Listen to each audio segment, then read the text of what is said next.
કેન્દ્ર સરકારે 1 જૂનથી 5 મહિના માટે રૂની આયાત ડ્યુટી નાબૂદ કરતા ખેડૂતોમાં નિરાશા જોવા મળી છે.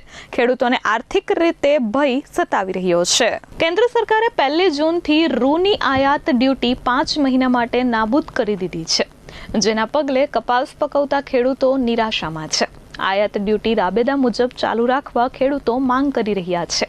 વિશ્વ બજારમાં સ્પર્ધાત્મક રહેવા આયાત ડ્યુટી ચાલુ રાખવા ખેડૂતોએ રજૂઆત કરી છે. કપાસ ઉત્પાદનમાં ગુજરાત મોખરે છે. આયાત ડ્યુટી ઘટાડાથી ખેડૂતોને મોટા પાયે નુકસાનની ભીતિ છે. વિદેશમાંથી કપાસ આયાત થતા ખેડૂતોને નુકસાન થશે. ધીરે ધીરે ખેડૂતો કપાસનું ઉત્પાદન ઘટાડી રહ્યા છે. સરકારે રૂની આયાત ડ્યુટીને ઓક્ટોબર સુધી નાબૂદ કરવાની જાહેરાત કરી છે. સરકારનો આ નિર્ણય 1 જૂનથી લાગુ કરાયો છે. રૂની આયાત ડ્યુટી 5 મહિના માટે માફ કરવામાં આવી છે.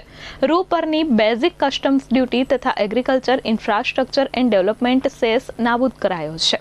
1 જાન્યુઆરીથી રૂ પર 11% ડ્યુટી વસૂલવામાં આવી હતી, તે ચાલુ રાખવા ખેડૂતોએ ફરી માંગ કરી છે. ભારત દેશમાં આયાત થતા કપાસ પર 11% આયાત ડ્યુટી સરકારે કામ ચલાવ ધોરણે રદ કરી છે. આને કારણે સ્વાભાવિક છે કે 5 મહિનામાં વિદેશથી કપાસની આયાત પુષ્કળ પ્રમાણમાં થશે અને એની સીધી અસર સ્થાનિક બજાર પર પડવાની છે.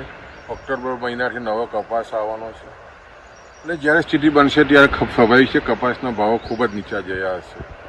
અને ખાસ કરીને તમે જો તો કપાસની વાત કરીએ તો સમગ્ર વિશ્વમાં સૌથી મોટો ઉત્પાદક દેશ હોય તો ભારત છે ને એમાં પણ ગુજરાતે જે રીતે ખેડૂતોની મહેનત અને વૈજ્ઞાનિકોની મહેનતને કારણે જે પરિણામ મેળવ્યું છે, 2001માં 20 લાખ ઘાસનો કપાસ, આજે તમે જુઓ તો 2021માં 1 કરોડ ઘાસનો ઉત્પાદક તરીકે રાજ્ય પ્રથમ ક્રમનું રાજ્ય ગુજરાત બન્યું હતું.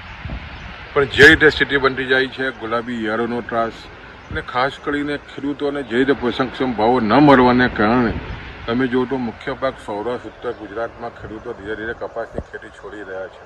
ગયા વર્ષે પણ તમે જુઓ તો 2 લાખ હેક્ટર જમીનમાં કપાસનું વાવેતર ઘટ્યું હતું અને આ વર્ષે તમે જુઓ તો લગભગ 70-72 લાખ ઘાસફળી ગુજરાતમાં થઈ છે અને મહારાષ્ટ્ર હવે પ્રથમ ક્રમે જઈ રહ્યું છે. એટલે મારું ચોક્કસ માનવું છે કે જે રીતની સ્થિતિ ગુજરાતનો ખેડૂત કપાસની ખેતી દ્વારા આવક મેળવી રહ્યો છે, એમાંથી ધીરે ધીરે પંજાબ પહેલાં જે રીતે કપાસના ઉત્પાદકમાંથી દૂર થઈ એ રીતે ગુજરાત પણ થઈ રહ્યું છે. અને જ્યારે આયાત નિકાસની નીતિમાં જે રીતે કેન્દ્ર સરકારના પરિવર્તન આવી રહ્યા છે એની સીધી અસર ગુજરાતના ખેડૂતને થઈ રહી છે. એટલે અમારી તો ખાસ લાગણી છે કે જે કસ્ટમ ડ્યુટી છે, જે 11% આયાત ડ્યુટી જે ઘટાડી છે, એ ફરી પાછી શરૂ કરવી જોઈએ. Bureau report S24 news, Surat.